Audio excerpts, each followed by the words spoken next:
গিয়েছিলাম Nandankanan zoological park, যেটি ভারতের দ্বিতীয় বৃহত্তম জুওলজিক্যাল পার্ক, অবস্থিত উড়িষ্যার রাজধানী ভুবনেশ্বরে।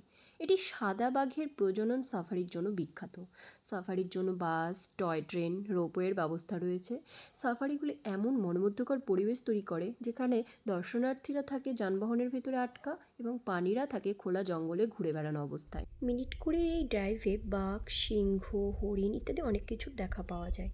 এছাড়াও হার্বিভোরাস অর্থাৎ তৃণভোজী প্রাণী, সরীসৃপ প্রাণীদের জন্য আলাদা আলাদা আবাসস্থল রয়েছে। রেপটাইল পার্কে অনেক প্রজাতির সাপ, যেমন অ্যানাকন্ডা, পাইথন, কিংকোবরা ইত্যাদি অনেক প্রজাতির সাপকে সংরক্ষিত অবস্থায় রাখা হয়েছে। পার্কের প্রবেশ মূল্য বড়দের 50 টাকা এবং ছোটদের 10 টাকা। সাফারি যানবাহনের জন্য আলাদা টিকিটের ব্যবস্থা রয়েছে।